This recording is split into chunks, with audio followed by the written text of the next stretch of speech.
What's going on, guys? It's Jimmy here. Welcome to our daily show where we discuss the fourth stimulus check update, fourth stimulus package update, daily news, everything going on here in our country, in Washington, D.C., everything you need to know about on a daily basis. Money, investing, the stock market. We cover it here on our channel. If you haven't subscribed to our YouTube channel yet, make sure to click the subscribe button down below. It's completely free to do so you don't miss out on new videos that come out here every day at 10 a.m., 3 p.m., and 8 p.m. Eastern Standard Time. And don't forget to hit the like button for us down below. You guys are amazing. We got a lot to talk about here. Let's jump right in. We're now officially over 2 full years since the pandemic started and changed the way the U.S. and everybody here, it's just completely different economy, completely different world here in the United States. You can see this headline here from NBC. The pandemic is worse than anyone imagined. 2 years ago, the CDC confirmed the first known case of the virus in the U.S. As we now head into year number 3, 2022. A 35-year-old traveler had returned from Wuhan, China to Washington State and tested positive. The virus has now killed more than 860,000 people in the U.S. alone and infected more than 69 people in the U.S. alone. Yeah, and with the emergence of Omicron, the future course of the pandemic is unclear as experts struggle to understand new variants in addition to this. Yeah, and you can see with us still averaging over 700,000 cases per day, a lot of days in the 800,000 cases per day. Some days, just a few days ago, over 1.1 million new cases per day. It's absolutely crazy, and it kind of makes you wonder how long this surge is going to end. All these hotspots, basically anything populated here in the U.S. and worldwide too as well. We're over 70 million cases now here in the U.S. These are only people that have tested positive at official testing sites. If you just get one of those at-home tests that are now shipping directly from the government for free, if you haven't got one of these yet, this is your reminder. Go to this website right here, covidtests.gov, covidtests.gov. It's completely free. They ship for free. You can get 4 of them. It literally takes you like 1 minute. You go to this website. It'll say official government website. Make sure you spell it correctly with the s.gov, not .com. Click this button. And all you have to do is put in your name and your home address and click checkout now, and that's it. There's no credit card required, no anything. It takes you about 1 minute. You get 4 of these tests. It's a whole lot better than going to the store and paying like $22.99 or $29.99. Trust me, even if you don't need them now, you might need them in the future just to see if you think you might have it. So get them now while they have them because they're completely free. Of course, wait till the end of the video because we got a lot to cover here. The problem is that the economy is really struggling now. In addition to people, right? We have the end of KeyBank is saying that the end of this is KeyBank analysis here on the economy, saying the end of federal stimulus, if it doesn't continue, will slow middle class spending. And this would be significantly bad news for our economy as a whole. And we're starting to see this in multiple different ways. Number one, the stock market has been getting clobbered this week. You can see here stocks end the week lower. The NASDAQ falls 2% just on Friday, notching its worst week since 2020. Yeah, so in two years as well, the stock market, S&P 500, Dow Jones Index, everything has been getting absolutely crushed. We're near a correction, which is about 10% down for each indice. It just depends on each one. Each one's a little bit different based on how low they are, but they've been getting absolutely crushed. It's actually probably a good time to buy because buy the dip, right? I mean, you don't want to buy high, sell low. You want to buy low if you're a long-term investor. And it's probably a good time to buy if you're a long-term investor because, well, it's about 10% down, just again, depending on if you're buying one of the indexes or what specific stock you're looking at or something like that. It's a lot lower than it was a few days ago. Pretty decent time to buy. And yet we keep hearing the White House say, the economy's great, the economy's great, the economy's great. And I seen this today and it kind of made me say, yeah, exactly. This picture is exactly what I think of kind of when I hear that. That look when you're told the reason prices and inflation have skyrocketed in the last 12 months is because the economy is doing so well. Yeah, look at that face. I get that face from Julie and my son occasionally when he's like, "Yeah, right." And I get the same feeling when everybody says the economy is doing amazing, and I'm thinking, have you looked outside? Like it's a completely different world outside, and I really think, yeah, in some ways, shape, or form, the economy's doing okay, but it's a K-shaped recovery. There's a full 25% of Americans right now that are behind and cannot pay their bills. That's like 70 or 80 million Americans. And if 80 million Americans can't pay their bills, the economy is not doing well for them. Clearly, you can see the face from this uh her. It's just she knows. She knows. Yeah, and that's also why we have millions of people signing petitions for $2,000 per month stimulus checks. This petition at change.org, which has now been sent over to the White House and to Congress, has over 3 million signatures, now at 3,023,000. It goes up every single day. And I mean, think about how many people, or think about how hard it would be to get 3 million signatures, and it's still going up every single day, almost every single minute.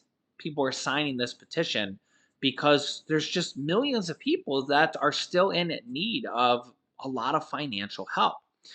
And speaking of stimulus, this is actually a very interesting story. Yeah, check this out. You know that all the states got over $1 billion in stimulus money from the third stimulus check package, the $1,400 that was sent out underneath the Biden administration. $1,400 stimulus checks, rent assistance, mortgage assistance, the child tax credits, which have now expired, that Congress is trying to figure out how to pass it. Well, you can see this headline here. The Biden administration is threatening to revoke the Arizona stimulus funds used for anti mask mandate programs used at schools in Arizona. And then you can see this headline here that Arizona is suing the Biden administration over the threat to claw back these stimulus funds. So we're having a kind of battle back and forth here between Arizona and the Biden administration over this kind of issue here. You can see here the Treasury Department is threatening to revoke more than $170 million in federal stimulus money and withhold future funds from Arizona. Remember, a lot of states did not get all the money at first. They got half the money, and then they have to show how they spent the stimulus money, and then they get the other half later. They informed the state after Arizona Governor Doug Ducey, who is a Republican, used the money to establish programs that oppose school mask mandates and virus mitigation measures. You can see here Arizona set up a $163 million grant program that awards money to public and charter schools using federal stimulus funds, but will only dole out the money if the schools are open for in-person learning and do not have mask mandates in place. Yeah, you can let me know your thoughts on this here down below in the comments. A lot of people have varying opinions right now. Um, but we are at pretty much an all-time high of 700,000 to 800,000 people testing positive every single day, and there are hundreds, if not thousands, of schools closed right now completely, um, and have gone full virtual. So it's a tough time to kind of be enforcing this type of stuff. But everybody has their own opinion on it. It also established a $10 million program that gives money to children and their families whose schools are closed for in person learning or require masks, which can be used on education related expenses like tuition for attending a different school. The Treasury Department wrote a letter Friday whose policies are ineligible uses of the federal money, which awarded to the states to help mitigate pandemic related costs because they undermine efforts to stop the spread of the virus. The Biden administration gave Arizona 60 days to redirect its funds or redesign the grant programs, or else it will revoke the state's funding used for those programs and potentially withhold future funding until the issue is addressed. Meanwhile, Arizona, or the Arizona governor, is suing back. So it's probably another thing that will be settled under a judge. Yeah, very, very interesting kind of stimulus battles going on here right now. And Bernie Sanders also has kind of stoked the fire over stimulus battles as well. Bernie Sanders says the time before the Senate talk is over and we need to vote. Um, but I don't know if we can do that just quite yet because they're basically going to reshuffle up the Build Back Better package and get Joe Manchin's approval on this. Now, they could do this relatively quickly if Joe Manchin cooperates. And kind of the running joke here now, which could end up being serious, is just have Joe Manchin write the bill. And if Joe Manchin just writes the bill, well, it would pass, but yeah, who knows what would be in there, right? This was actually wrote by Bernie Sanders. Bernie Sanders says that basically that he wrote this. The views are expressed are his, commentary. It's literally wrote by him. He says the Republican Party is working overtime to suppress the vote and undermine American democracy. It is a party which ignores climate change, the existential threat to our planet, and represents the interests of wealthy and powerful while turning its back on struggling working class families. The GOP is the party that gives tax breaks to billionaires while pushing for cuts to Social Security, Medicaid, Medicare, and other programs desperately needed by ordinary Americans. And yet, despite the outrageous behavior of leading Republicans and their reactionary and unpopular agenda, recent polling suggests that Republicans stand a strong chance to gain control of both the House representatives and the Senate and pick up additional seats in the state legislatures throughout the country. Why is this happening? Why, despite the horrendous Republican record, normally I wouldn't read something this biased, left or right, but I did want to read this from Bernie, so I just kind of wanted to throw this out there. Are Democrats losing support among Latinos, young people, and African Americans? How does this happen that a party is supposed to stand for working families were rejected by over 75% of white voters without college degrees in the most recent gubernatorial race in Virginia? So Bernie is saying that um, even though he's, kind of slamming the Republicans here, he's basically saying that Republicans stand a strong chance to gain control of the House and the Senate here soon because Democrats are losing support between Latinos, young people, and African Americans. He says Democrats cannot ignore these realities and continue traveling down a failed road, which will only lead to disaster. He says now is the time for a major course correction. Now is the time for Senate Democrats to put legislation on the floor that addresses the needs of working family and challenge Republicans to vote against these important and popular initiatives. Now is the time to rally American people around an agenda that works for all, not just the 1%. He says the Democratic Party, with very slim margins, control the House and the Senate, as well as the White House. And we should be very proud of what we've managed to accomplish this year, including the enormously successful American Rescue Plan, which was the third stimulus check package, and the bipartisan infrastructure bill. But the reality has been very little has been achieved in the past several months, and the American people know that, and they are becoming demoralized. A lot of this has kind of been in limbo with Joe Manchin and Senator Kirsten Sinema. The good news is that the House and the overwhelming majority of Senate Democrat caucus, and as many as 48 out of 50 members, are prepared to pass strong and popular legislation that addresses the long neglected needs of the working class.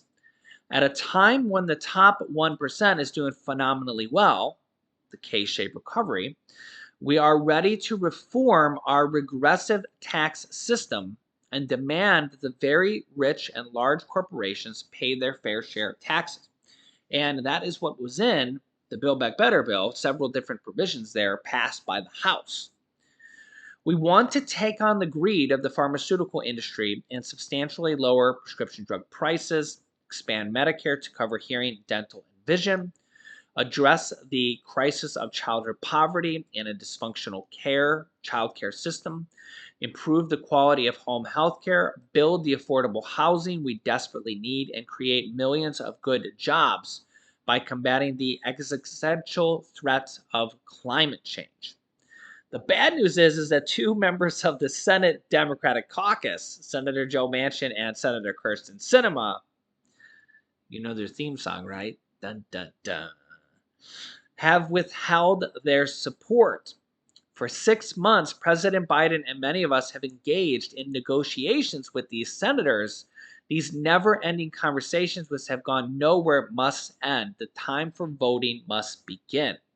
In my view, we must schedule a vote in the immediate future on a version of the Build Back Better bill that strengthens, not weakens, what the House has already passed. Surprising things occur when a bill comes to the floor, and I am not convinced that we cannot get the 50 votes we need to pass the Build Back Better bill when the roll call takes place in the light of day. I think he's saying that they'll get the job done.